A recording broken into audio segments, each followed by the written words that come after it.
Well, welcome back, my friends, to another rousing rendition. Choir Boys Outdoors. Very, very special rendition.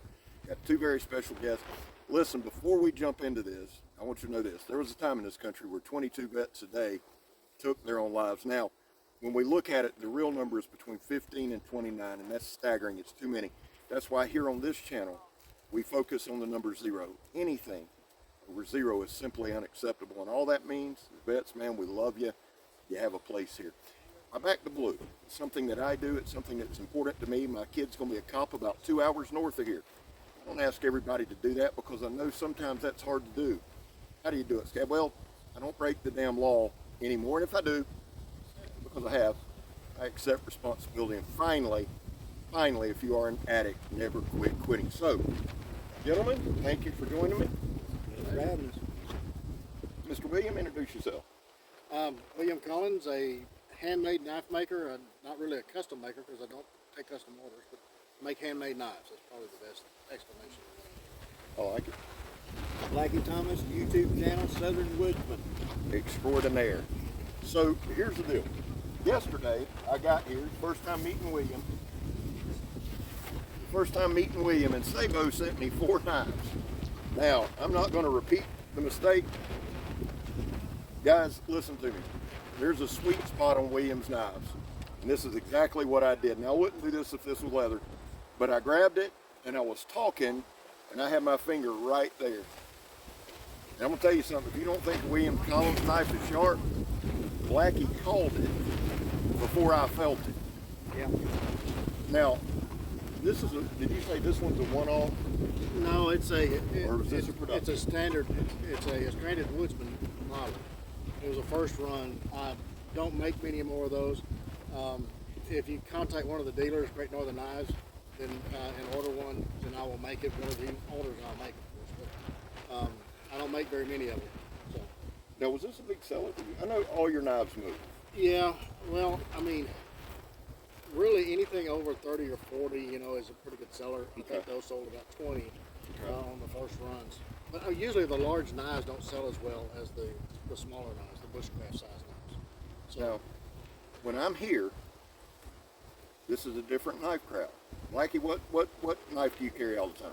I carry a WC Blackbird with me.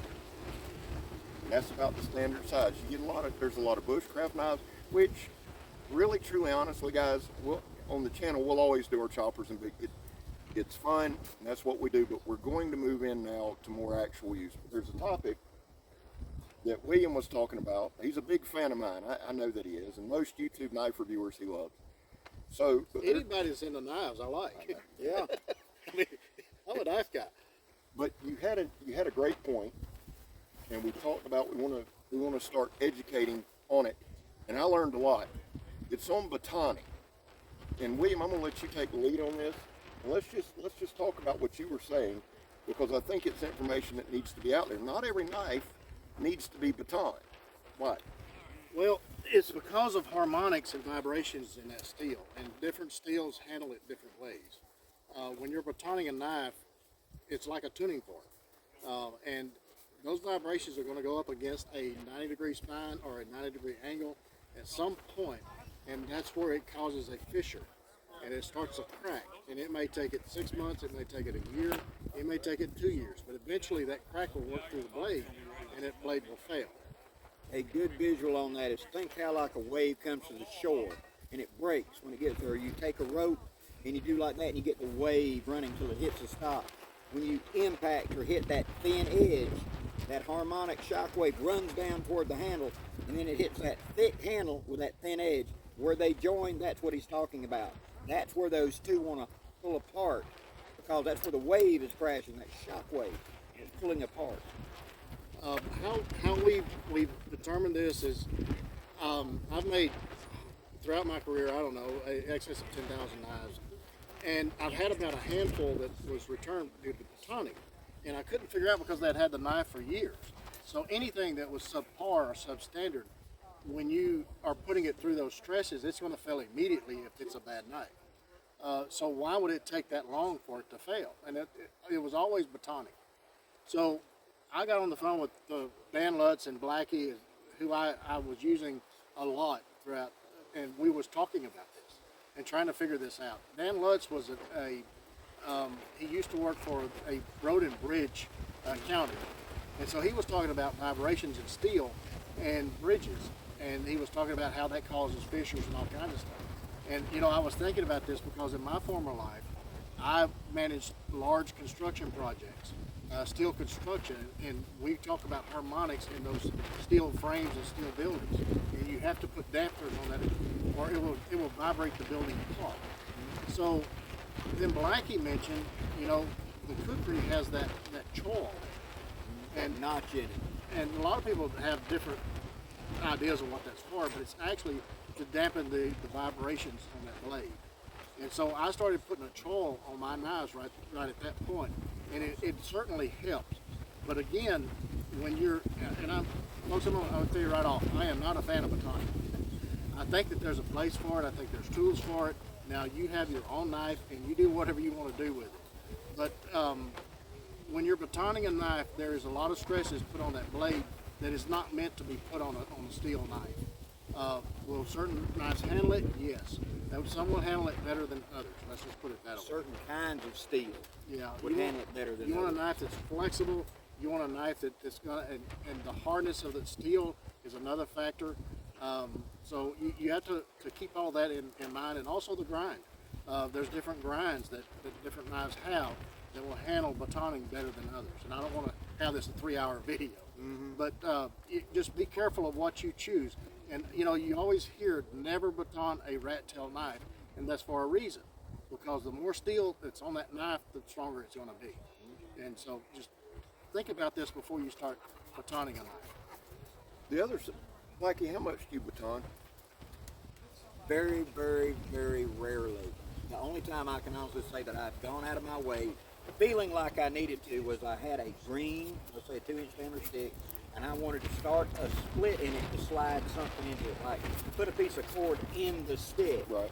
I would put it there and tap it in to start it and then pull the knife. I'm not trying to take a piece of hardwood, like a piece of firewood, and do the job of an axe and bust it up. No, that's an expensive knife. That's a lot of your ability in the woods. Why do I want to risk it? Yeah.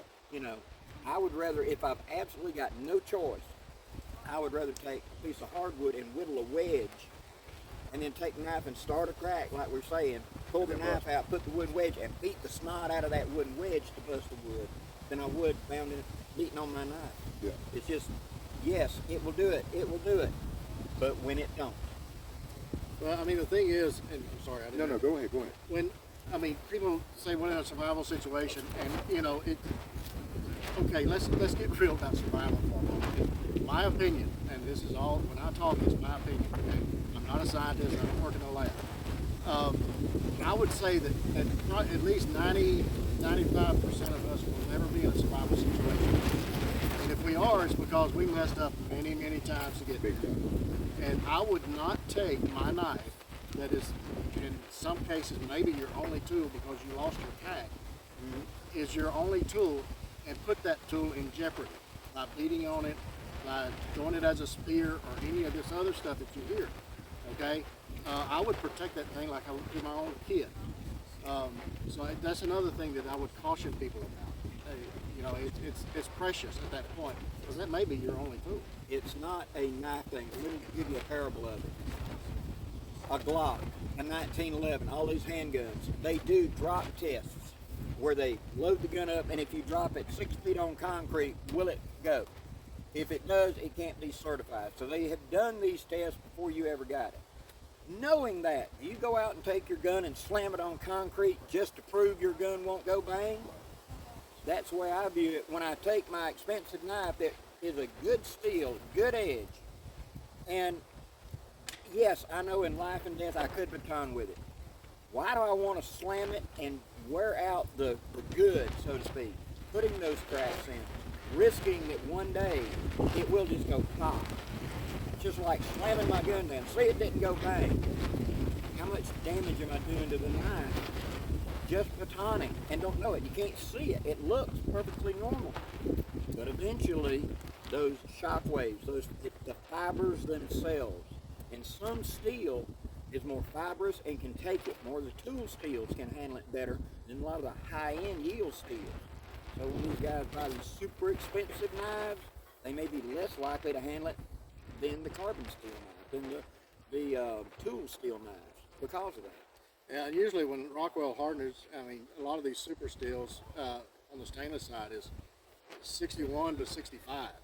And the harder they are, the more brittle they are. I mean, that's the way of life. Those fibers have gotten Yeah. kind of locked, become that hard, and that edge being so hard, and you're hitting on it, that shock wave when you hit runs down, and then it runs out. And that edge, so thin, it's got to take that entire harmonic. And it's like anybody that's done any construction or whatever, you can take a piece of wire and just start working it, and it'll pop in half. Heavy steel wire you can't break, but you can start doing that and it'll snap.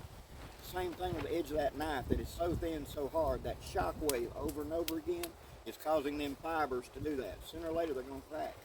Let me say this too, because here's what we'll get out of this.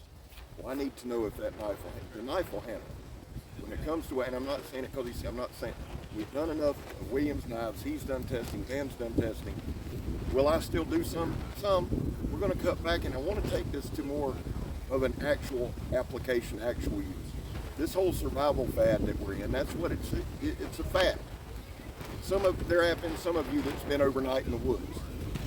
That's not really survival. It's overnight, something happened, okay? Might have been a close call, but this idea that the world's gonna end and you got one knife, you're not gonna beat the hell out of the one tool you have. And that's kind of what, when I pulled up yesterday, we were talking about it, and I enjoyed, after I cut myself, but I enjoyed the flow of it, and I think it's important. I think it's very important that we understand what we're talking about. Now, as always, put your thoughts in the comments, and we appreciate it. William, just general stuff. You got some more knives coming out, right? Yeah, I'm releasing a field boss, which is a large camp knife, probably Friday of next week. Just go to my channel, WC Knives, and you'll see a video pop up sometime next week. I'll link that in the description too. So, how many knives how long have you made knives? November will be 11 years full time. That's all I do. I'm a 100% everyday knife maker. That's all I do. Blackie, how many knives have you tested with? A couple of dozen. And in all honesty, they're the best knives I've ever had in my life. They're sharp as shit. Yeah, for a fact. Well, I mean, if you look at them, I've got a R&D play group on my channel, and you'll see, and we abused them. Folks, we abuse these knives. I do not recommend you doing what we did with them. These are not trailer queens. And you'll see what kind of torture test we put these knives through. But again, I don't want to say it's a never thing. I just want to bring this back to some common sense and really think about this and choose, if you're going to baton, use the right knife. Don't try to take a more whittling knife or carving knife and baton a 4-inch piece of oak with it. I mean, I see some crazy things on YouTube. I'm just trying to rein these things back in. Out of about 10,000 knives that I've made, I've had to replace 5. And not all of those were because of batoning, and all of those they had the knife for a very long time. And it's just one of those things that eventually, over time, that crack worked through the blade. And so Now, it's a cautionary tale. Is this the one? Which one did you want to? There was one of these, Sabo. Was it this one that you said to tell him to add? Put that up. This one? Yeah, this was one of the older knives that I've done. This was back in my early career. It was probably the first Kydex sheath I ever made. Brain. Right here, see that fine point right there? I don't know if you guys can see it. This right here is where the stress part is. This very fine edge. And that's where the crack will occur. And it'll start working itself through the blade. So what I did was put a half moon cut here. Basically what you're doing is you're letting the vibrations come off of that edge into nothing. It's like an accent. Or a fro sometimes is a wedge, or it just goes to nothing. But you want those vibrations to not go against a 90-degree grind like this grind here. So if you do a little half moon there to stop those vibrations, or give it thicker steel to stop, okay, that helped. And I'm not going to say that that's the cure-all, okay? Because it's not. But it does make a knife stronger and more resilient. This is also this handle material. Now, Stephen Sabo sent me these to check out.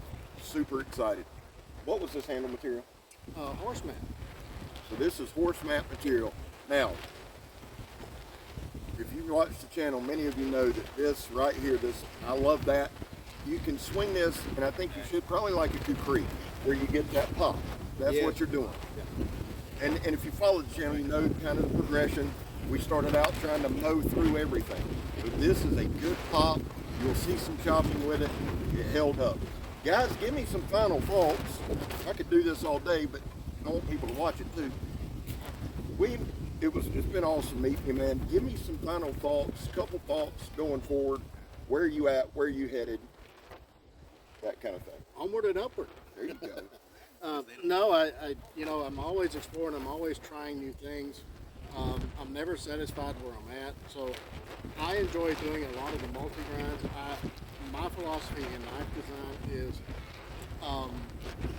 you don't use the knife the same in every area of the knife. I need a knife.